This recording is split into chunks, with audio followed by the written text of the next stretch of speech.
Is the earth hollow, or is there an inner earth? So obviously if you're here, it's because we know that there is an inner earth and there are beings that live within the earth, right? I actually heard that there are also dinosaurs inside the inner earth too. So let's watch some videos and see what others have to say. And then I'll tell you what I've heard about the inner earth. I have not visited there myself. Ginger, right now, where exactly are you, Ginger? George, I am way down here. From the perspective you can see me, about 400 feet below the top of one of the world's largest caverns. It is inside a mountain, inside a jungle in central Vietnam. And this, I have to be honest with you, has been one of, or the, I would say, most difficult, dangerous, and grittiest assignments I have ever been a part of. Let me explain a little of what's happening. It may look like a white sand beach where we're standing. We've been staying in these tents. We've been cooking over fires. This, again, is very remote. We are not close to any civilization, but we've got a lot of folks around us, a great team that has come together because we had to find a hidden world that was only a third of a mile from here and that was only found a couple of decades ago, but really was not discovered and explored until 2009. So this is brand new to our world, this subterranean, surreal life that has been revealed, and now you get to be a part of it, including the awesome images you'll see from our friends here at DJI Drones. All right, let's get right into it. We enter through a claustrophobic crevice. You have to crawl to get into the biggest cave in the world. Okay, this is small. Then it opens up. I want to miss this part with the GoPro. And drops down and down and down. I can't see beyond the narrow beam of my headlamp, but I am keenly aware that those ropes are here because a fall would be disastrous. Oh, sorry. This does not look real. At the bottom, I feel like I've landed on another planet. A subterranean rushing river. Yes! Now I find myself in Mother Nature's sculpture garden, filled with prehistoric boulders and stalagmites, gigantic columns built up from calcium deposited by dripping water. So this is a stalagmite? Yeah, we're actually inside a stalagmite here, where the water's worn away all the bottom. After a grueling hour, an illuminating light 1,000 feet overhead. Spectacular. So every turn there's something else. This colossal skylight, where the chamber ceiling collapsed, is called a dolime, breathing life into this underground world. It's a lush green oasis. Our camp's white sand beaches lit up below. It looks like Avatar in here. It doesn't feel real. No. This is that hidden world we've been chasing, Sondong, or Mountain River Cave, the planet's largest and visited by fewer explorers than outer space. Just look at this. It is unbelievable. I'm standing on this colossal stalagmite, the jewel in the crown of Sondong Cave. It's the moment. So I'm gonna switch this because this is not the inner earth I was talking to y'all about, okay? Now this is scary. Have you heard of the inner earth theory? In China, they found a huge hole in the ground with an entirely separate ecology and geology from what's on the surface. There's light down there, along with trees, forests, lakes, and rivers. And yes, it's real. In fact, there are a few places like this on Earth. There's another one in South America. These places really exist. The one I was trying to reach required a 4-hour hike just to get there. After that, you face very rugged terrain, and then you have to rappel about 200 meters into this opening in the earth. Once you're down there, you find an actual beach underground. There's a beach, and the area has its own ecosystem, with forests, jungles, light reaching down there, animals living there, and everything else. So, there are these giant openings in the earth. It's not about a hollow earth, but you have to understand that the Earth's massive size allows for huge spaces that could potentially hold millions of people. We only live on the surface, just the outer skin. Now this is scary.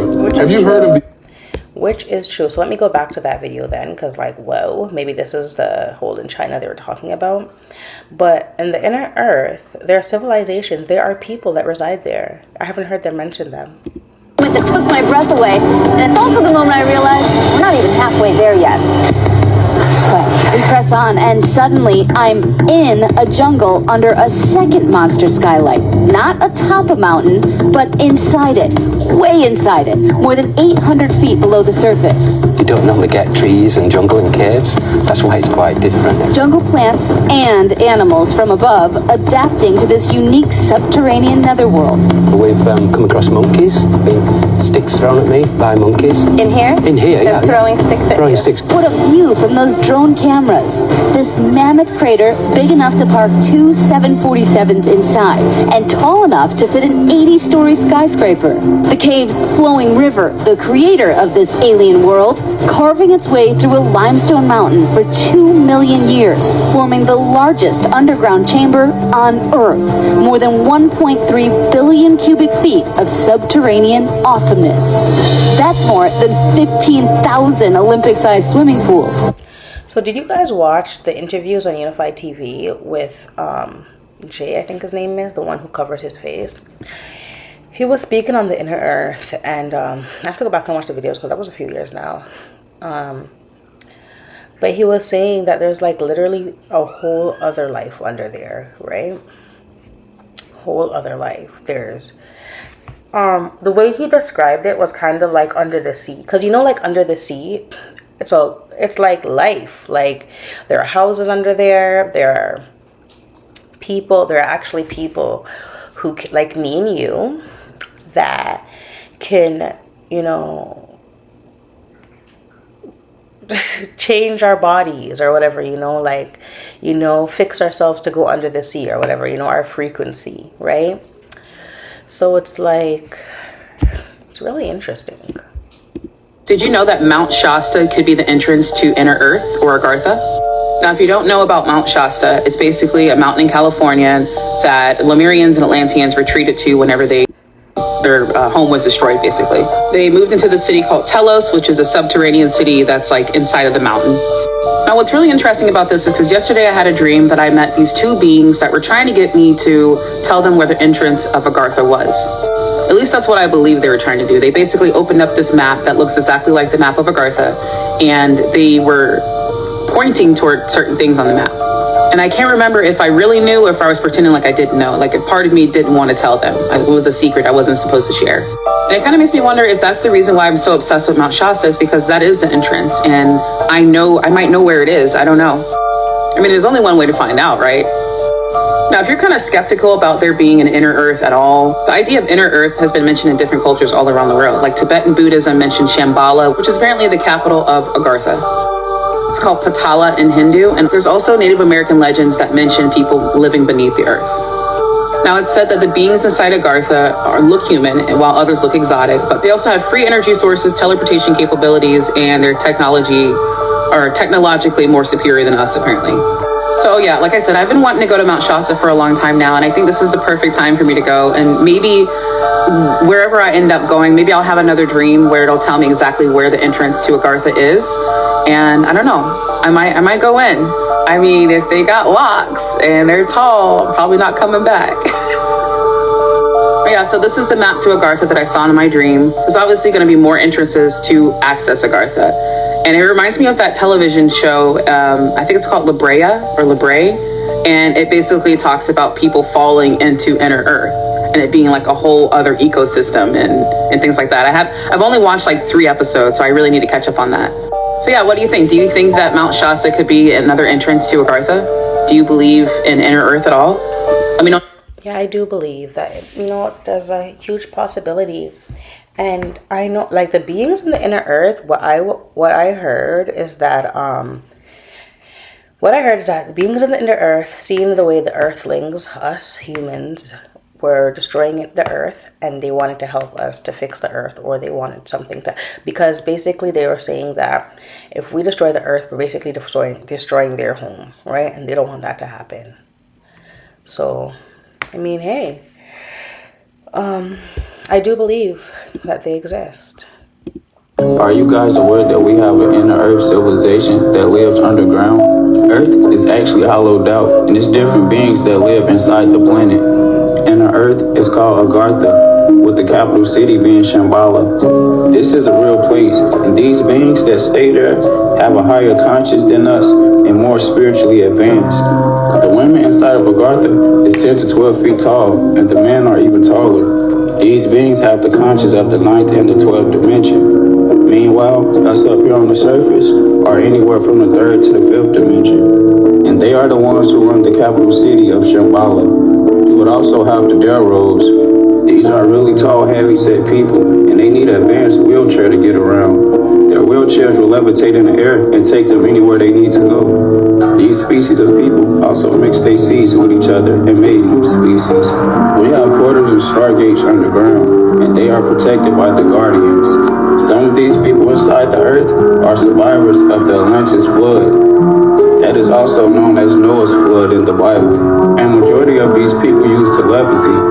They will send brain waves through your brain to communicate with you. So these beings rarely talk in the inner earth, and they will only let the righteous ones come down. Peace and ashe. Hope y'all like the lecture. Peace and ashe. Not really hollow. There are cities underneath the earth. And they've been down there. The people went down there at the fall of Atlantis. There's a whole city. It's got a sun. It's got water. It's got lakes. It's got animals. It's beautiful, and they're more highly advanced than we are. But that is inside of the earth. Thousands of years old, I understand. Oh, it's been down there since Atlantis. The survivors of Atlantis, some of them went into the hollow earth. For some reason, I feel like I remember them saying it had like 2 suns or something, but I don't know. I could be wrong. Entrances are found underneath the pyramids of the world. They had the entrances to the hollow earth, and the pyramids were built on top of the entrances. This means the one in Egypt, the one in South America, anywhere there's a pyramid, there will be an entrance going down into the hollow earth. And the thing about it is that the government knows 1,000,000,000% about the inner earth, right? They all know about it. It's just the public is the last ones to know. And then they make it like it's really easy for people not to believe, because then they send out like a few of those agencies be like, no way, we're the only people that exist in the universe. And then you have the NPCs. That's what I'm trying to say. Like, they don't care that they're wrong. They literally run up, you're right, there could never be an inner earth. It's freaking crazy. Gaia, or Earth, has its own, my original form is from here, from the inner Earth. I'm what you would probably call an inner Earth angelic being, is the closest. It's called a stone mite. My being is called stone mite. Okay, but there are many inner Earth places. Have you been there? Yes. In this life? All the time. Okay. So I used to go to Mount Shasta all the time, and that's the female entrance to the inner Earth. So describe it. Well, it's in a dream state. It's in a I don't go like stroll there and like go down the steps. There's oceans, and there's forests and oceans and beaches, and the fruit that is there is incomparable to anything that's here, because it's so polluted. The surface is so polluted. There's pockets in the inner Earth. So there's plenty of reptilian species in there as well, but they all have force fields around, so they're separated off. So where maybe throughout my life I've had 20 different times where I've gone there astrally. They call me to go there, and then I just go there, and then they tell me things, and then yeah. Guys, okay, let me tell you guys something strange, right? When I was a child, a little girl, I swear, I used to go to the inner earth in my dreams, right?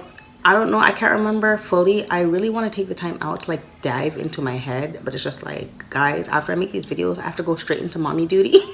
And Mama duty with a 1 and a 2-year-old is no easy task, okay? Well, they're almost 2 and 3, but still, like, that's why it's no easy task. Like, the 2 and 3-year-old stage, like, my daughter thinks she's in her terrible 2 stage, and, like, she is acting like it, okay? And my son, you know, like, I always said 3 is worse than 2. And, like, right now it's a bit of a hurricane. But as I was saying, like, when I was younger, and I remember, like, I think I asked, like, my grandparents or my parents or something, and, like, not my parents, because my mom never was there, like, my dad and my grandparents, and about it, they told me that, you know, there's lava or something. Like, that's what the school was telling me, that there's lava in the earth. But I knew, because I remember going to a house a lot, actually, and there was this big red door, but the door was, like, gigantic, though, right? But I don't know if it was gigantic because I was a kid. But I remember, like, speaking to beings, really, really long beings, like long arms, long legs, tall, long hair, long necks, long heads. I mean, the heads were, okay, I don't know. But yeah, and I remember I don't remember everything. I remember there's this one lady. Sorry, I'm trying to think now, because it's like coming back, like, as I'm speaking. I'm wondering if that was Emily.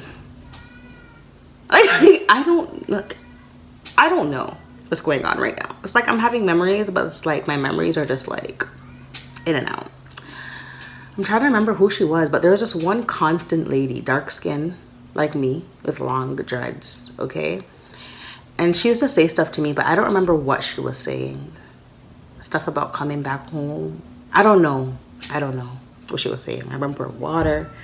I remember trees. I don't remember what she was saying to me, though.